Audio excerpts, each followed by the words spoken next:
আজ বিশ্ব পর্যটন দিবস। দেশে একের পর এক রাজনৈতিক অস্থিরতায় মৌলভীবাজারে ভরা মৌসুমেও নেই আশানুরূপ পর্যটক, ফলে অনেকটাই ফাঁকা পর্যটন কেন্দ্র ও হোটেল রিসোর্টগুলো। এভাবে চলতে থাকলে পর্যটন শিল্পে ধস নামার শঙ্কা ব্যবসায়ীদের। বরাবরই পর্যটকদের পছন্দের তালিকায় প্রথম দিকে থাকে প্রকৃতির সৌন্দর্যে ঘেরা মৌলভীবাজার, অথচ চলতি মৌসুমে সেখানে শুনশান নীরবতা। সেপ্টেম্বর থেকে ফেব্রুয়ারি এই সময়টাতে পর্যটকের আনাগোনা থাকে বেশি, তবে এবারের চিত্রটা একটু ভিন্ন।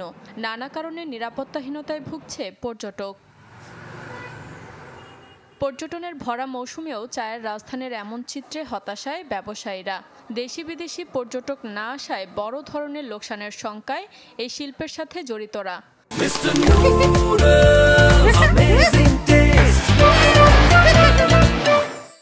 যে জায়গার গত বছর অনেক বিদেশি পর্যটকও হয়েছে, গত বছর আপনার প্রত্যেক দিন 600-700 টুরিস্ট এই দিনে হয়েছে। বর্তমানে টুরিস্ট সংখ্যা আমাদের একবারেই কম।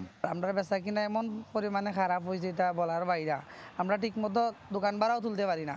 আমরা আশা করি আমাদের সেপ্টেম্বর অক্টোবর যে সেশন বা আমাদের সিজনে পর্যটকদের সমাগম হবে এবং আমরা যে এই যে বর্তমান সময়ে যে লসের মধ্যে দিয়ে যাচ্ছি এটা পুষিয়ে নিতে পারব।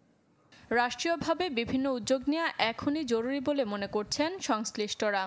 প্রাণ প্রকৃতিকে ঠিক রেখে প্রকৃতি নির্ভর পর্যটন যদি আমরা নতুন নতুন ক্ষেত্র এখানে উন্মুক্ত করতে পারি, তৈরি করতে পারি এবং বাংলাদেশের পর্যটক সহ বহির্বিশ্বের কাছে এটি প্রমোটিং করতে পারি আমরা রাষ্ট্রীয় পৃষ্ঠপোষকতায়, সেক্ষেত্রে নতুন নতুন পর্যটক এখানে আসবেন এবং মানুষ ভ্রমণে উৎসাহিত হবেন এবং পর্যটন শিল্পটা আরও বেশি সমৃদ্ধ হবে এবং সরকারও কিন্তু বিপুল পরিমাণে এখান থেকে রাজস্ব পাবেন।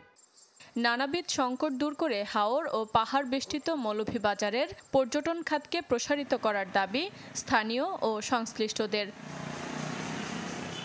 Desk report, channel 24।